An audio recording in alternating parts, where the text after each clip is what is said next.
The galaxy was full of predators, but only one was called the apex. It ruled not because of numbers, not because of weapons, but because of what it was.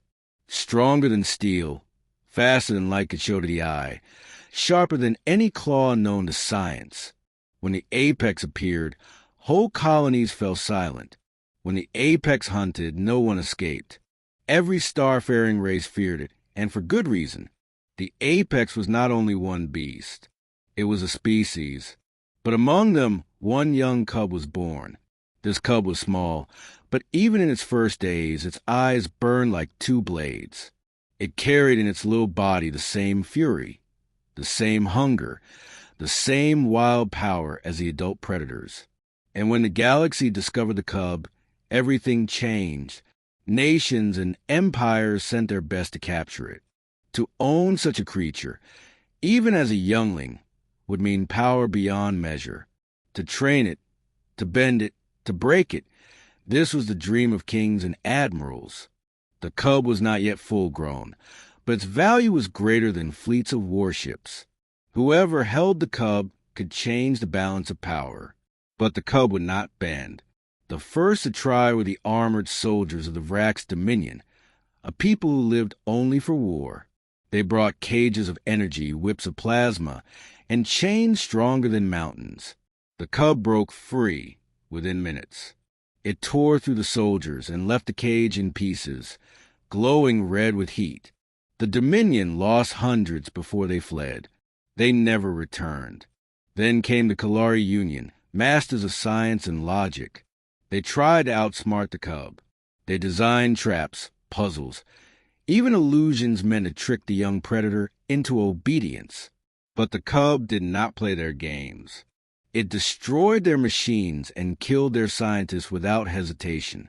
Others came too, the cold-blooded Draken clans, who believed no beast could resist their cruel methods.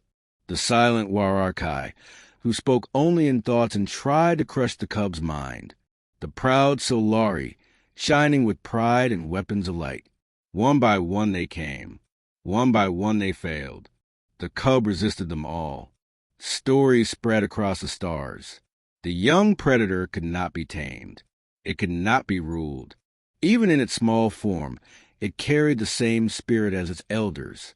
Entire armies could not control it. Entire sciences could not trick it. Fear grew deeper than before. If the cub could not be stopped now, what would happen when it became full-grown? The galaxy whispered. The apex bows to no one, not even its own kind. But time was running. The cub grew older each day. The longer it lived, the more dangerous it became. Soon, not even fleets of warships could hold it. Something had to be done. The great councils gathered. Alien voices argued in vast halls above burning suns. Who would try next? Who would risk lives, ships, entire worlds to control the beast? Some said to kill it before it grew too strong. Others said to try again, to find the secret no one else had found. Then came a voice almost laughed out of the chamber. The voice of the humans. At first, no one cared. Humans were small. Humans were weak compared to the claws of the Vrax, the mind of the Kalari, or the power of the Solari. Humans were nothing but fragile bodies of soft flesh. Their bones broke easily. Their ships were slow. Their weapons were crude. In the councils, humans had no power. They were seen as the young race, new to the stars, not worthy of attention. And yet the humans spoke. "We will take the cub," they said. The council chamber burst with laughter. Alien mouths hissed, growled, or clicked in disbelief. Had humans gone mad? Did they want to be torn apart like the others? But the humans did not laugh. They repeated their words, calm and steady. "We will take the cub." The room fell into uneasy silence. Why? Why would a weak race risk themselves? What could they do that the strongest, smartest, cruelest species in the galaxy had failed to do? What secret did they think they held? The council allowed it, not out of respect, but out of amusement. If humans wanted to throw themselves into the jaws of the cub, Let them. Perhaps their screams would at least bring entertainment. And so the humans set out. No armies marched at their side. No fleets of dreadnoughts filled the skies. They did not bring cages of steel or weapons of fire. They carried something else. Something so simple that no one even noticed. The galaxy watched as humans, small and fragile, walked toward the most dangerous cub alive. No one believed they would survive. No one believed they would even last an hour. But soon, the galaxy would learn that humans carried a power no weapon could match. Not the power of strength, not the power of fear, but the power of something older, quieter, and far more dangerous. The cub waited in the shadows. Its eyes burned sharp and wild. The air around it shook with hunger. Every species had tried. Every species had failed. Now it was the human's turn. The cub was small, but its shadow was long. Across the stars, entire empires feared what it might become. To control, the cub would mean to hold the galaxy in one hand, but to fail was to face ruin. Still, species after species tried, for greed was stronger than fear. The first were the Vrax's Dominion, a race of scaled giants who lived for battle. Their bodies were covered in bone armor, and their warships were like mountains drifting in the void. To them, the cub was not a danger but a prize. They believed force could break anything. When they found the cub on a dead moon, they came with cages of glowing steel and chains forged in suns. They marched in formation, each soldier twice the size of a man, weapons humming with plasma. They surrounded the cub, thinking it would cower before their power. It did not. The cub's roar shattered the silence. It leapt with speed the Vrax could not follow. Chains cracked, armor split. Soldiers screamed as their blood boiled under the cub's claws. Plasma bolts struck, but the cub dodged as if it could see the future.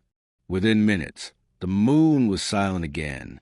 Hundreds of Vrax lay dead, their weapons useless, their chains in pieces.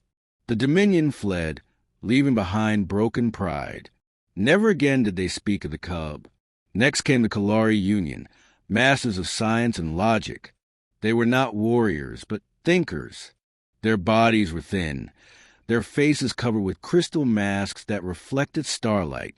They believed every problem had a solution, and the cub was nothing more than a problem. They built a labyrinth of energy walls, a maze that shifted with every step. At its heart, they placed food laced with chemicals to weaken the cub's mind. They watched from afar, confident that their design was flawless. The cub entered the maze. For a moment it paused, sniffing the air. Then it moved. It did not run. It did not rage. It walked, slowly, step by step, as if testing the walls. The Kalari smiled. Their plan was working. But then the cub stopped. Its eyes glowed, and it turned its head toward the watchers. It had felt them. It had seen them through walls and distance. With one roar, the maze collapsed. Energy walls flickered and died. The cub sprang forward, faster than machines could track, and tore through the scientists who thought themselves safe.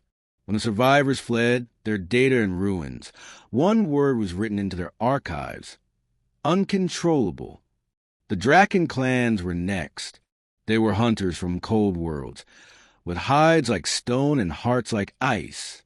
They believed in cruelty. To them, pain was the only teacher. They captured the cub with nets of frozen metal and dragged it into a pit. Around the pit, they lit fires and sang their war songs. They starved the cub for days, waiting until its body grew weak. Then they lowered food, but only if it obeyed simple commands. The cub stared at them with burning eyes. It did not move. It did not eat. The Draken grew angry. They whipped it with chains tipped in fire. They shouted and roared, trying to break its will. Then, on the seventh day, the cub moved, but not in obedience. It leapt from the pit with sudden fury, higher than any creature should leap. Chains snapped like threads. Flames went dark. The hunters became prey. The draken had believed cruelty would bend the cub. Instead, it had only sharpened its rage. Then came the hierarchy, a silent race without mouths, who spoke only through thoughts. They believed no mind could resist their psychic grip. To them, the cub was only a beast of instinct, easy to dominate. They gathered in a circle around it, their eyes glowing with silver light. Together they reached into the cub's mind. They pushed commands. Sit, obey, submit. For a moment, the cub stood still. Its eyes closed. The hierarchy smiled. They believed victory was near. Then the cub opened its eyes again. The silver light turned black. One by one, the hierarchy screamed not aloud but inside their own heads. Their psychic bond shattered like glass. The cub had not been controlled. It had controlled them. When the survivors crawled away, their minds broken, they carried a new fear. The cub was not only claws and teeth. Its spirit was a storm no thought could cage. At last, the Solari tried. They were tall, radiant beings, their skin glowing with inner fire. They saw themselves as chosen rulers of the stars.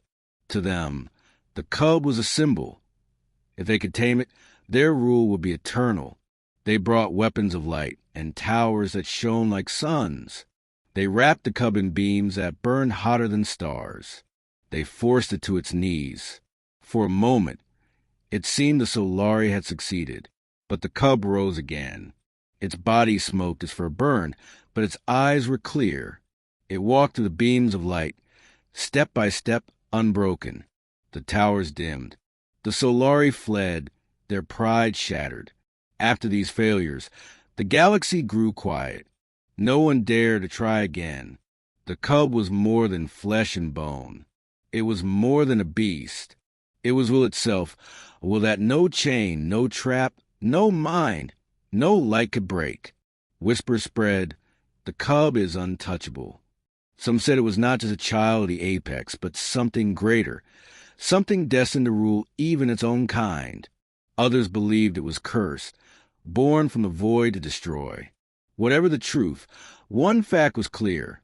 The cub resisted all. In the Great Council, leaders argued. Some shouted to destroy the cub before it grew stronger. Others said it was too valuable, too rare, too important to waste. But none had an answer. The cub grew older each day. Each day, its power grew sharper. If no one could control it now, how could they stop it when it reached full size? The council chambers shook with fear. Empires that stood for 1,000 years trembled at the thought of one small predator. And so the galaxy waited. Waited for courage. Waited for madness. Waited for someone foolish enough to try again. It was then that the humans spoke. The council laughed. How could humans, with their soft bodies and short lives, succeed where giants and gods had failed? The humans had no armies like the Vrax, no science like the Kalari, no cruelty like the Draken, no minds like the hierarchy, no light like the Solari. They were nothing. And yet, they asked again. Give us the cub, they said. The laughter grew louder. But behind the laughter was fear. For the humans failed, nothing would be lost. But if by some miracle they succeeded, what would it mean? The council hesitated. Then they agreed. The humans were given the cub. The galaxy leaned closer, waiting for screams, waiting for blood. But what came was something else. Something no one had expected. Something so simple, yet so powerful, that it would change history forever. The cub waited in the ruins of its last cage. Smoke still rose from shattered towers, and the ground bore scars of claws and fire.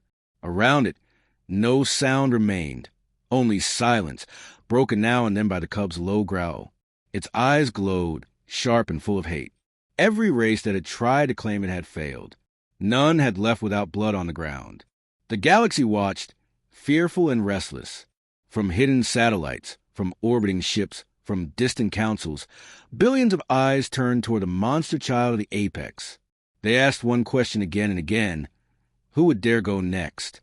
And then, through the silence, came the humans. Their ship was not large. It had no shining banners, no fleets to guard it, no weapons to burn the stars.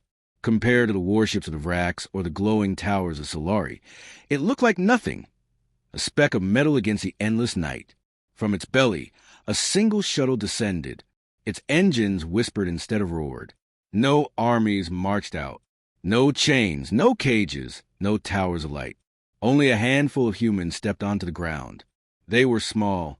Their skin had no scales, no armor. Their bodies were thin compared to the thick hides of the Vrax or the radiant frames of the Solari. To the watching galaxy, they looked like prey walking willingly into the predator's den. The cub rose, muscles coiled, teeth flashing in the faint light. Its roar shook dust from broken walls. Its claws dug into the ground, ready to strike. But the humans did not flinch. Across the galaxy, alien leaders whispered in disbelief. Were there weapons? Were there shields? They come to die. The Vrax Dominion scoffed. The Kalari Union shook their crystal masks. The Solari laughed with glowing mouths. Even the broken Wairarkai, their minds still scarred, thought this attempt would last no more than a heartbeat. The humans, they said, were foolish. Too weak, too fragile, too young. Yet still, the humans walked forward. They did not bring whips or chains. They did not bring energy fields or psychic storms.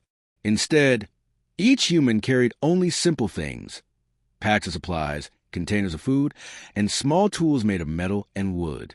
In their hands were no weapons of war, only objects so plain that the galaxy almost laughed harder. One human placed a small container on the ground. Another opened it, and a faint smell of cooked meat drifted through the air. The cub paused. Its nose twitched. The cub crouched, ready to spring. Its eyes burned with suspicion. Every attempt before had begun with pain: nets, fire, poison, or chains. It remembered them all. Why should these small creatures be different? But the smell of food lingered, warm and rich. The humans did not move closer. They placed the food, then stepped back, slowly, calmly. Their hands showed no weapons. Their eyes were steady but not full of challenge. The cub tilted its head. It waited. The humans waited too. Time stretched thin, like glass about to break. At last, the cub stepped forward. It sniffed. Its claws brushed the ground, ready to strike if a trap appeared. But no trap came, only food. It ate, and when it finished, it looked up. The humans were still there, still calm, still waiting. For the first time in its short life, the cub ate without pain. The next day, the humans came again. They brought no cage, no fire, only food. Again, they set it down and stepped back. The cub growled, remembering the cruelty of others. But the food smelled good, and hunger was stronger than fear. Again it ate. Again no trap. The humans spoke softly among themselves. Their words were not in the cub's language, but their tone was steady, low, almost soothing. They did not shout like the Draken, did not sing like the Solari, did not hum with psychic force like the Wairarkai. Their voices were gentle. On the third day, the humans came again. This time, the cub did not roar. It watched them, waiting. Its eyes were sharp, but not full of the same fire. The humans smiled. Not wide, not foolish, but enough. The galaxy gasped. In hidden chambers, voices shouted in disbelief. This is nothing. It is only hunger keeping the beast still. They will die soon enough. They cannot hold it forever. But some voices grew quieter. Some eyes watched closer. Could it be? Could such simple creatures succeed where empires have failed? The Vrax scoffed again, but with less confidence. The Kalari began to take notes, their crystal masks reflecting unease. The Solari stopped laughing. By the fourth day, something changed. The humans placed food again, but they also placed something else. A small object, a round ball, carved from wood. They set it near the food and then backed away. The cub sniffed. It ate. Then its eyes turned to the object. It pawed at it, pushed it across the dirt. The ball rolled and the cub followed. The humans said nothing. They only watched. For the first time, the cub played. But danger was never far. On the fifth day, as the humans approached, the cub roared again. Something in its wild heart rebelled at their calm. It lunged forward, faster than eyes could see. Its claws struck the ground just short of a human's leg. Every watcher across the galaxy thought it was the end. They leaned in, waiting for blood. But the human did not run, did not scream. Slowly, carefully, he stepped back, his hands open, showing no fear. The cub blinked, confused. It had expected panic. Instead, it found calm. It tilted its head and sat back, as if testing them. The humans did not break. By the sixth day, the cub no longer roared when they came. It waited, silent, its eyes watching. It ate without hesitation. It touched the wooden ball again. The humans began to stay longer. They sat near the cub, though never too close. They spoke softly, shared their food with each other in front of it, and laughed in gentle tones. The cub listened. Something stirred in its mind. Not fear, not anger. Something it had never known. Curiosity. The galaxy could not understand. Billions of watchers saw the same thing, yet none believed it. The cub was not chained, not beaten, not drugged. And yet it did not attack. It allowed the humans to return again and again. It allowed them to sit in its presence. It even allowed them to place food closer, step by step. Every day, the distance between predator and human grew smaller. Every day, the impossible seemed less impossible. The leaders of the great races whispered in their councils.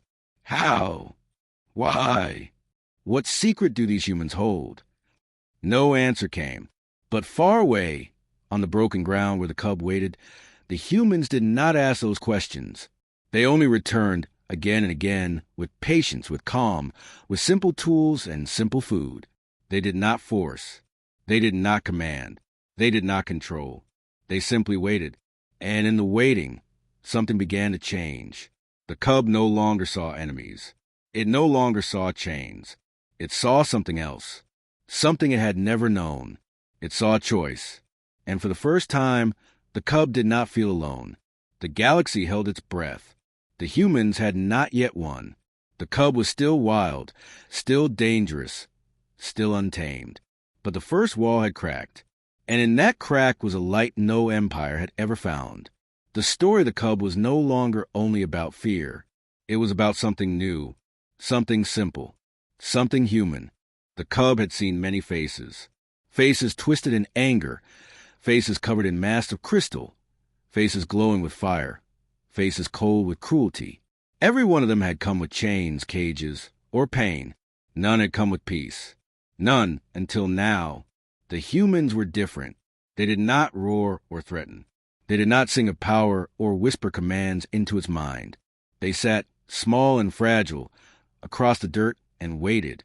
The cub could not understand. Why did they not fear? Why did they not strike? It was not trust yet. It was not peace.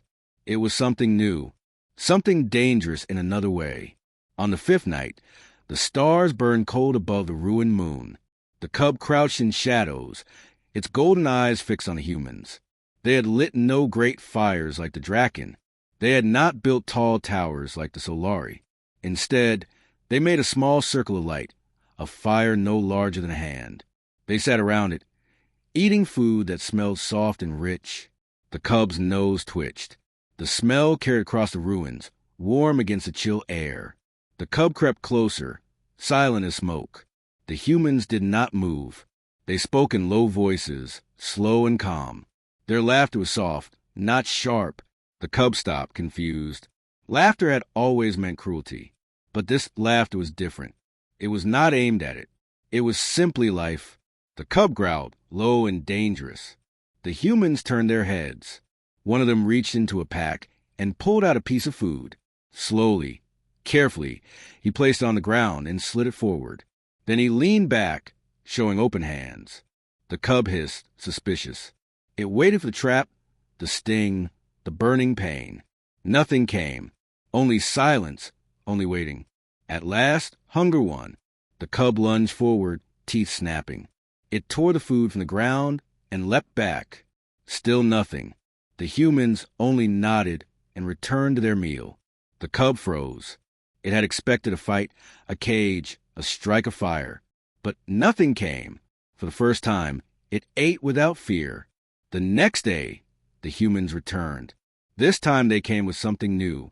Alongside food, they placed a small object. Round, smooth, simple. A ball. The cub sniffed. Its ears flicked. It pawed at the ball.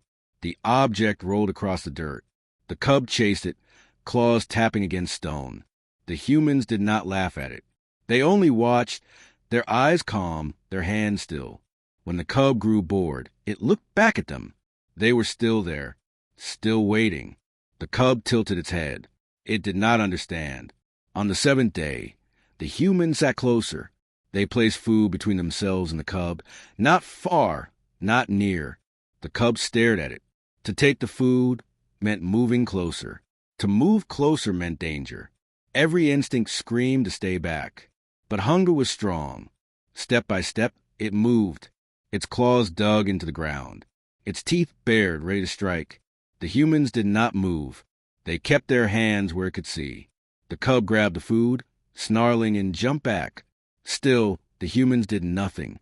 It ate, and when it looked up, it found their eyes not sharp, not cruel, but steady. Something in its chest twisted. It did not know the feeling. From far away, the galaxy watched. Ships in orbit, hidden satellites, councils on distant worlds. All saw the same thing. The cub, the most dangerous young predator in history, allowed humans to live near it. The Vrax laughed bitterly. It is nothing but hunger. The beast will kill them soon.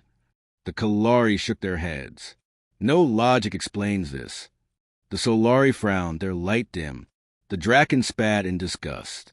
The Wyrarkai, broken from the cub's power, whispered fear into one another's minds. Yet none dared to try again. Only the humans remained. On the ninth day, the humans changed the game. They placed food again, closer this time. The cub growled, but it came forward. Its eyes locked on the human nearest to food. The human did not move. His breath was slow, steady, almost too calm. The cub took the food. But instead of leaping back, it hesitated. The human reached out, slowly, so slowly. His hand did not grab. It did not strike. It hovered, open, waiting. The cub froze. Its heart thundered. Instinct screamed to bite, to slash, to kill. But something stopped it. It sniffed the hand. The smell was strange. Sweat, skin life. It had never smelled this close before. The human whispered something in his soft voice. The words meant nothing, but the tone was calm. The cub leaned closer. Its nose touched the hand. The galaxy held its breath. The cub pulled back, snarled, then leapt away. But it did not attack. It did not kill. The human smiled. The first touch had been made. Day after day, the humans returned. They never rushed. They never forced. They gave food. They gave toys. They gave silence. The cub learned their pattern. It knew they would come in the morning. It knew they would leave at night. It began to wait for them. At first, it stayed hidden until they placed food. Then it came out. Then it came sooner. Then it began to sit and watch them as they sat around their fire. They spoke, not to control, not to command, but simply to each other. Their voices were strange, but not harsh. The cub listened.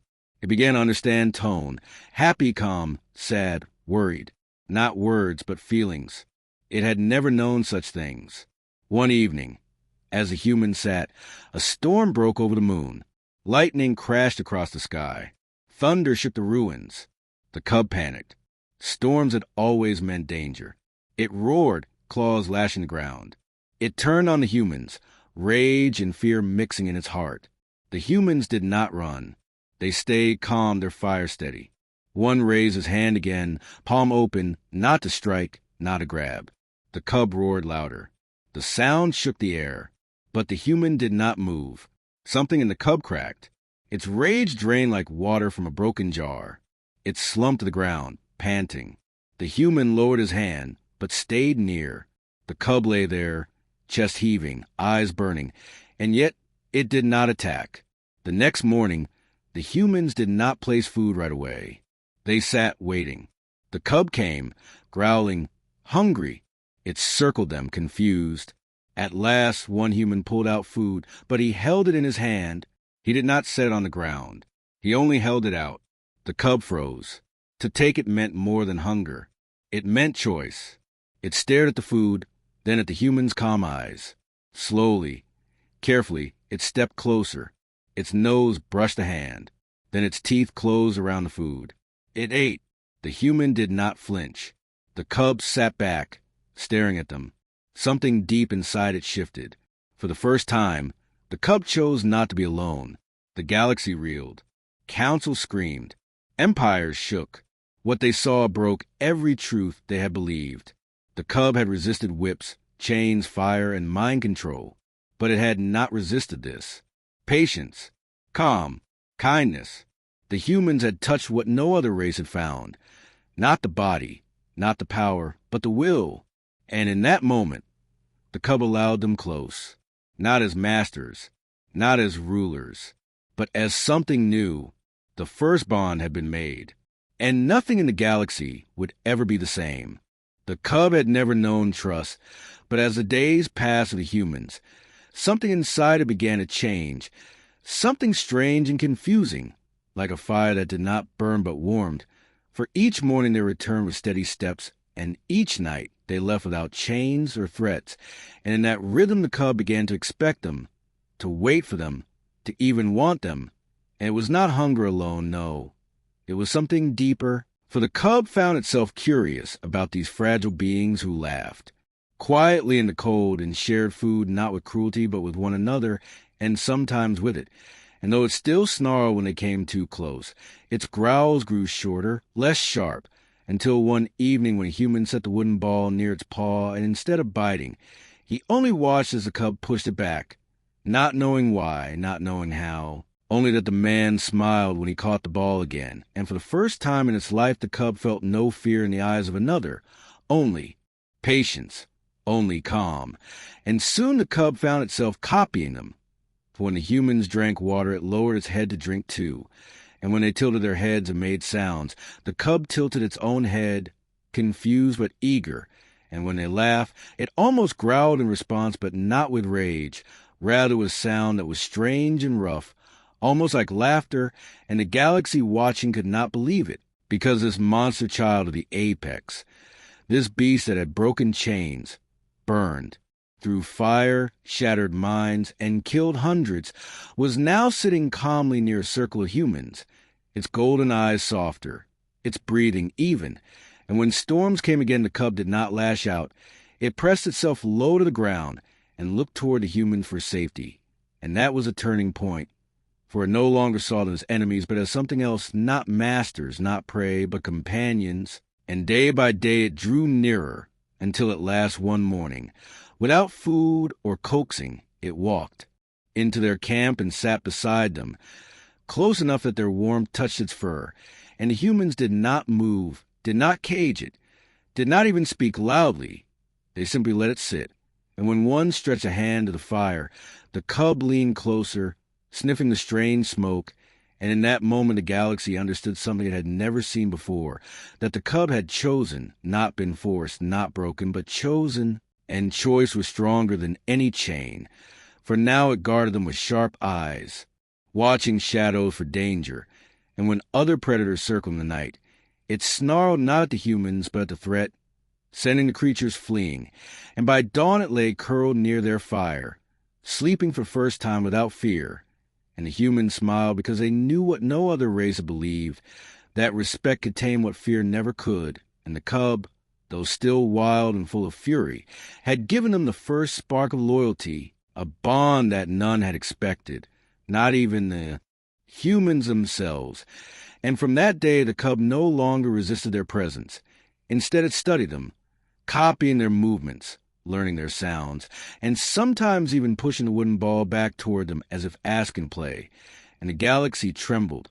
For if humans, small and weak, could win the heart of the deadliest predator's child with nothing but patience, ingenuity, and kindness, Then perhaps they held a power greater than any weapon, a power the stars had never counted, the power to change not by force but by choice, and that bond, fragile as it was, became the seed of a story that would echo across empires and ages.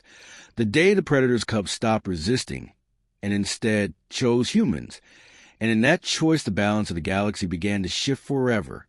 The cub was still wild, its muscles heavy with power and its eyes sharp with danger, but something had shifted so deeply that even the galaxy's oldest empires could feel it. For no longer did the cub see the humans as prey or jailers. Instead, it began to see them as something new, strange, almost necessary. And this change showed first when a storm of smaller predators came in the night. Creatures of bone and fawn that smelled blood and weakness, circling the camp with glowing eyes, and the humans, fragile as they were, reached for their simple tools, sticks sharpened into spears, a fire kept alive with effort. Yet they knew they could not win against the swarm. But before they could act, the cub rose, its roar tearing through the dark, its claws flashing like blades. And in a storm of violence, the other predators fell, torn apart or scattered into the shadows. And when it ended, the cub did not turn on the humans. It returned to their fire, blood still dripping from its claws, and lay down beside them as if guarding its own kin. And the humans, though tense at first, relaxed, for they understood this was no accident.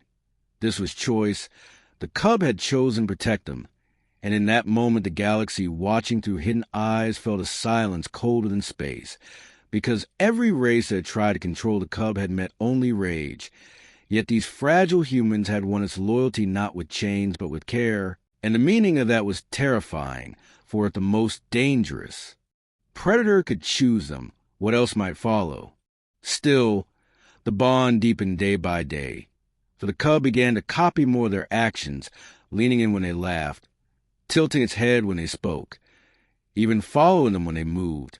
And though its size grew larger each sunrise, though its power became harder to ignore, it remained at their side. And once, when one human stumbled on broken stone and cut his hand, the cub growled not at him, but the world itself, a growl so deep it shook the ruins. And then it lowered its head, sniffing. The wound, almost worried, and the humans were stunned, because this creature, bred of violence and born of terror, had shown concern, however small, and that single act echoed louder than any roar, for it proved that the cub was no longer untouchable. It was learning, it was changing, and it was doing so because of them.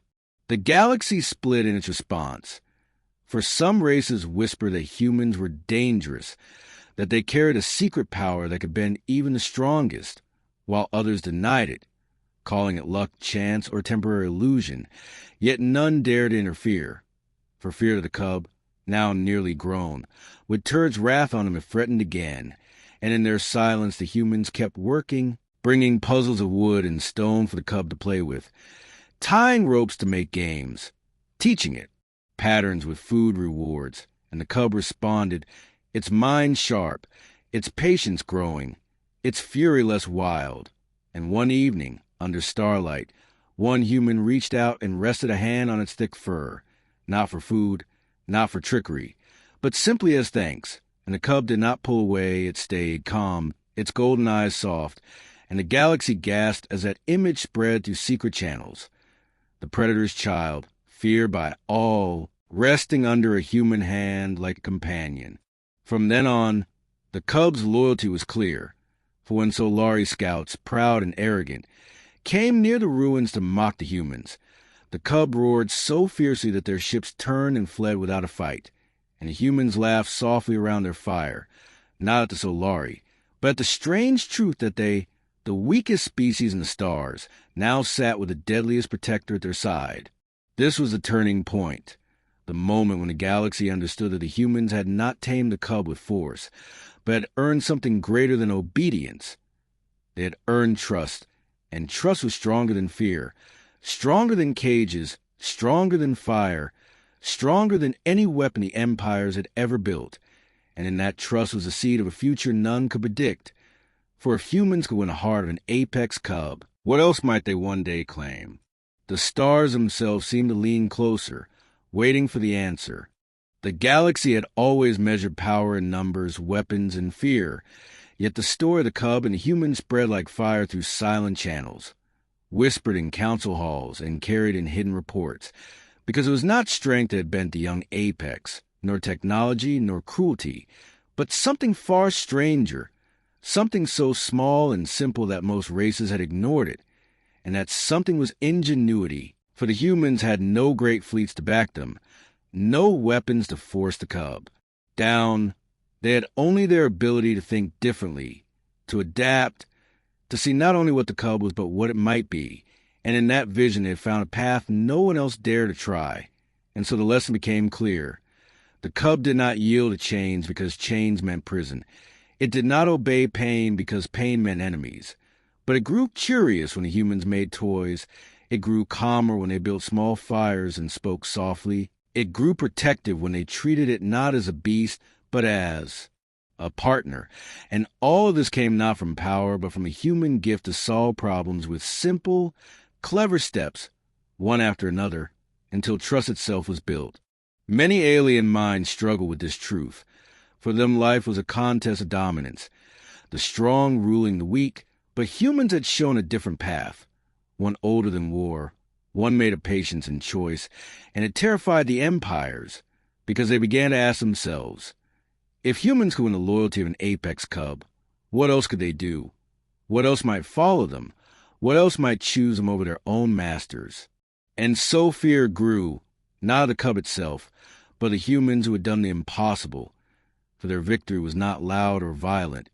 It was quiet, invisible, almost laughable in its simplicity, and yet it had worked where all else had failed. Even the cub itself seemed to understand, for now it no longer roared when the humans approached. It leaned against them. It carried objects they pointed to. It even followed their gestures, as though it was learning their ways. And in its golden eyes there was no more fury, only a strange respect. And the galaxy trembled at what that meant, for respect from an apex was a gift no one had ever imagined. The humans, of course, did not boast. They did not stand tall in councils and demand recognition. They simply carried on, showing the cub puzzles, feeding it meals, walking beside it as if this bond was natural, and in that modesty lay another truth. Humans did not need to shout about their strength. They simply lived it, step by step, quietly rewriting the laws of fear with actions instead of speeches. The lesson spread far beyond the ruins where the cub now lived, reaching species who had never cared for humans before, and some began to wonder if perhaps weakness was not weakness at all. If perhaps fragility hid a different kind of power, the power to connect, the power to earn trust without breaking it. And so, the galaxy's balance shifted, not with battles, but with a single bond, the bond between fragile humans and the most dangerous cub alive, a bond no one could undo. The councils grew restless, the empires uneasy, for they realized they had misjudged the humans, calling them soft, calling them weak, when in truth their greatest weapon had never been steel or fire, but the strange ability to make others choose them willingly. And that was the greatest victory of all.